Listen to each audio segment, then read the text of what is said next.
Bismillahi wassalatu wassalamu ala rasulillah wa ala alihi wa sahbihi wa man wala.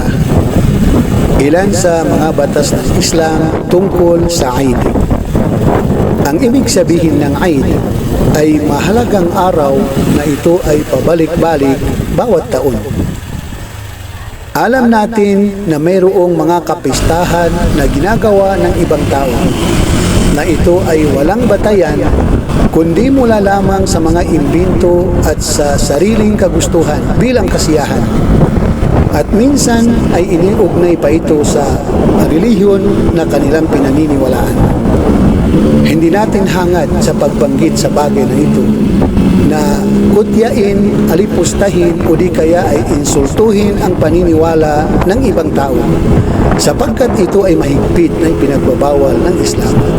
Tayo ay nagpapaliwanag lamang hinggil sa bagay na ito sapagkat sa Islam ay hindi maaari at mahigpit na ipinagbabawal ng Islam na gumawa ng mga imbentong gawain tungkol sa Islam sapagkat ito ay mahuhulog sa tinatawag na bid'ah. Ibig sabihin ng bid'ah ay mga panibago na iniugnay sa Islam.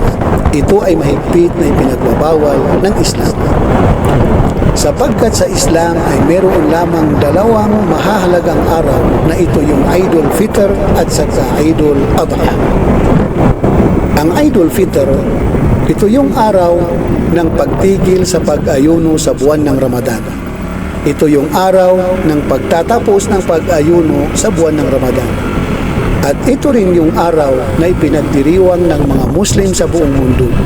Sa araw na ito ay maaaring gumawa ng anumang legal na mga kasiyahan bilang pasasalamat sa dakilang Allah sapagkat naisagawa ang isa sa pinakadakilang uri ng pagsamba sa Allah katulad ng pag-ayuno sa buwan ng Ramadan.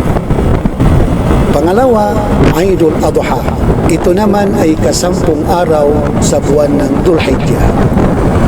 Itong dalawang araw na ito ay may batayan mula sa Islam na katulad ng sinabi ng Prophet Muhammad sallallahu alaihi wasallam. Iniulat ni Anas, kalugdan nawa siya ng Allah, sinabi niya, nang dumating ang Prophet Muhammad sallallahu alaihi wasallam sa Medina, nakita niya na ang mga tao ay mayroon silang dalawang araw na ipinagdiriwang. Sila ay gumagawa ng mga kasiyahan, naglalaro sa mga araw na ito. Siya ay nagtanong, ano ba ang dalawang araw na ito? Sinabi nila sa propeta, kami ay naglalaro sa mga araw na ito, itong dalawang araw, noong panahon pa ng kamangmangan, panahon ng Jahiliyah. Ibig sabihin wala pang Islam.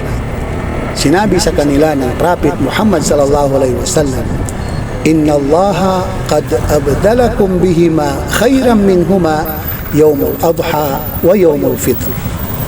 Katotohanan, sabi ng Prophet Muhammad sallallahu alaihi wasallam, ang dalawang araw na yan ay pinalitan na sa inyo ng Allah na dalawang araw din na mas mainam at mas mabuti.